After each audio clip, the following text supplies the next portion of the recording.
मन पूरक पठन हम देख रहे थे और शुरू के जो परिच्छेद है, घना अंधेरा चमकता प्रकाश और अधिक।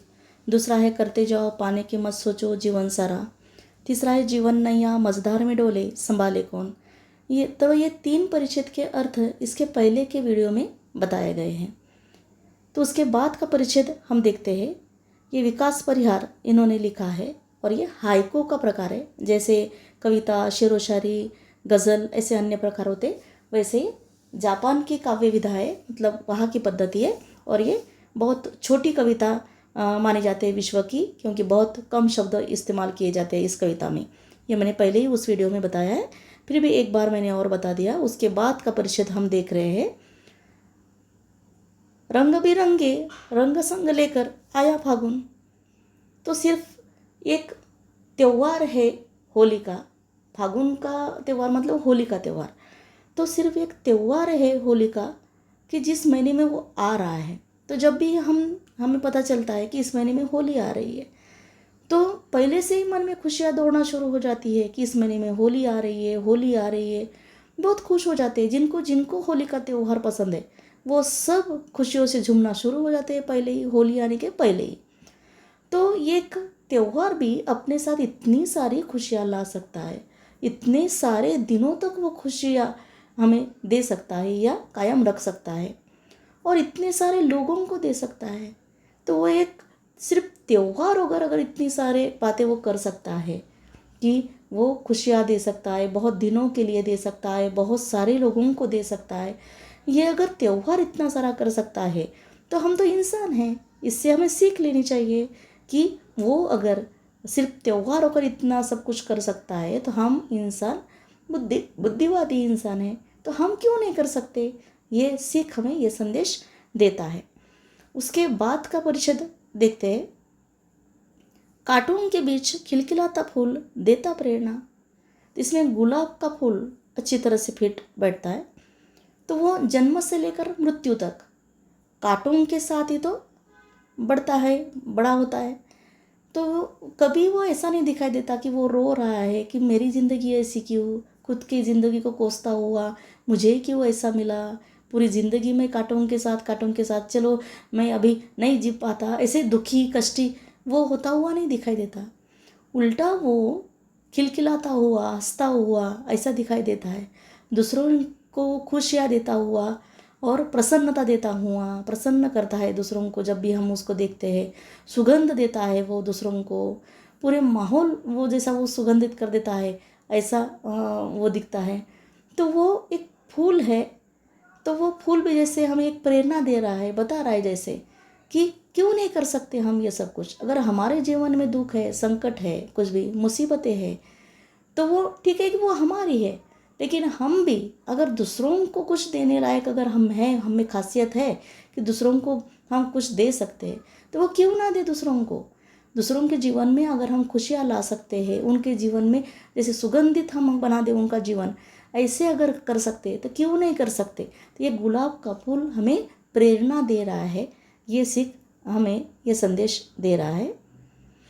उसके बाद का परिच्छेद देखते हैं।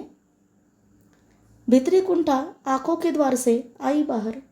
तो मन में जो भी दुख है, दुविधा है, दर्द है, वो दर्द अगर मन से बाहर नहीं निकाला तो हमारे शरीर के लिए वो हानिकारक हो जाएगा कि हमारे शरीर को अंदर से खोखला बना देगा।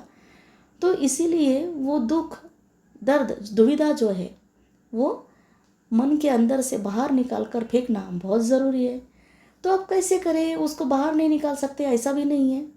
तो एक रास्ता है उसको बाहर निकालने का कि आँखों के ज़रिए, आँखों के माध्यम से हम उसको मन से बाहर निकाल कर फेंक सकते हैं।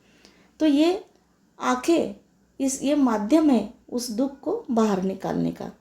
ये परिच्छेद हमें ये बात बता रहा है। उसके बाद का परिच्छेद हम देखते हैं। खारे जल से धुल गए विषाद मन पावन। खारा जल नमक होता है, इसलिए वो पीने योग्य नहीं होता, नहाने योग्य नहीं होता। अगर पेड़ पौधों को डालो तो उनको भी मार देगा, तो किसी काम का नहीं है ये, ऐसा लग रहा है। लेकिन फिर भी ध्यान से देखो तो एक बात समझ में आती है कि इसको भी कुछ ना कुछ ऐसी बातें आती है कि जो अन्य किसी को नहीं आती। माहिर है उसमें, ये खासियत है उसकी कि बाकी किसी को नहीं आ रहा है, लेकिन वो बात वो बहुत अच्छी तरह से वो कर सकता है। तो वो बात कौन सी है? तो जैसे हमारे जीवन में कुछ विषाद आए, कुछ संकट जैसे आए, कोई मुसीबतें आए, जैसे बाधाएं हमारे जीवन में आती है, ऐसी बुरी बाधाएं, बुरी बलाएं, तो ये जो बाधाएं है, ये जो विषाद हमारे जीवन में आया हुआ है या है लगा हुआ हमारी ज़िंदगी के साथ, तो ये दूर करने के लिए बाकी कोई घबराएगा, आगे नहीं आएगा, डरेगा वो, अरे मुझे भी ये विषाद लग ना जाए, इसलिए वो कोई भी आगे आकर हिम्मत से उसको दूर भगाने की हिम्मत नहीं करेगा। लेकिन ये खारा जल ऐसा है कि जो अन्य किसी को नहीं आ रही है बात, नहीं कर सकते, ये इतनी महत्वपूर्ण बात कि हमारे जीवन से वो पूरी बला बाहर निकाल कर हमारे जीवन को, हमारे मन को पूरा पवित्र बना दे। इतनी हिम्मत बाकी किसी में नहीं है। वो हिम्मत इस खारे जल में है कि वो झटके से वो उसको बाहर निकाल कर, मतलब हमारी ज़िंदगी से बाहर निकाल कर उस बुरी बला को वो फेंक सकता है। ये काम वो आसानी से कर सकता है। जो अन्य किसी के लिए वो कठिन काम है, ये काम उसके लिए जैसे आसानी से करने वाला काम है। तो कोई ना कोई ऐसा व्यक्ति होता है कि ऐसा लगता है कि किसी काम का नहीं है, कुछ भी नहीं आता इसको, तो उसमें भी कुछ ना कुछ खासियत होंगी जो अन्य किसी को नहीं आ रही है, लेकिन उसको बहुत अच्छी तरह से आ रही है, माहिर है उसमें, वो कर सकता है, बहुत अच्छे से कर सकता है। ऐसी भी कुछ बात होगी। तो वो अपनी जो बातें हैं जो महत्वपूर्ण की, जो छुपा कर रखी या फिर छुपी हुई है लोगों से, तो वो क्या खासियत है हमारे अंदर, क्या खास बात है हमारे अंदर कि हम जो बाकी लोग नहीं कर सकते वो हम कर सकते हैं, ये हमें पहचानना है। और उसको हमारी पहचान बनाकर उसको हमें और अच्छा बनाना है। तो ये संदेश हमें ये सीख दे रहा है। तो उसके बाद का परिचय देखते हैं। मृत्यु को जीना जीवन विष पीना है जी विषा। अगर हम हर पल घबरा घबरा कर जिएंगे, डर डर के जिएंगे, तो इसका मतलब ये है कि हर पल हम जैसे जहर, एक एक बूंद की जहर की जैसे पी रहे हैं, हम हमारे शरीर के अंदर जैसे हम जहर डाल रहे हैं। तो और अगर हम जहर पी रहे हैं, हर पल जहर पीते जा रहे हैं, और हम बोलेंगे हम जी रहे हैं, कैसे हो सकता है? जहर पिएंगे तो वो नष्ट करने वाला है। कभी भी देखो तो जहर हमें मारने वाला है, मार सकता है, वो जिंदा कैसे रख सकता है? तो अगर वो हम हर पल घबरा रहे हैं, मतलब हम जहर पीने जैसी बात है। मतलब हम हर पल मृत्यु को हमारे आंखों के सामने रख कर जिंदगी जी रहे हैं, तो जैसे घबरा कर जी रहे हैं ना, तो वो जैसे जहर पीने वाली बात है। तो हम जिंदगी जी रहे हैं, हम कैसे बोल सकते हैं? ये तो गलत है, ये झूठ है ये। तो इसीलिए हमें जो भी हमारे जीवन में मुसीबत है, संकट है, जो भी दुविधा है, तो उससे हमें घबराना नहीं है, डटकर उसका सामना करना है, आगे जाना है।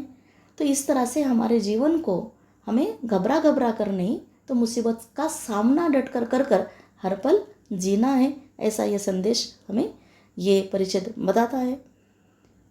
अब इस पर आधारित कोई भी, इसके पहले के वीडियो में जो बताए वो, अभी के वीडियो में जो बताए वो, उसमें अगर कोई भी आपको समझ में नहीं आ रहा हो कि कैसा क्या, वो कुछ उसके अर्थ नहीं समझ में आ रहे हो, तो कुछ पूछना हो आपको, तो आप कमेंट्स के ज़रिए पूछ सकते हैं।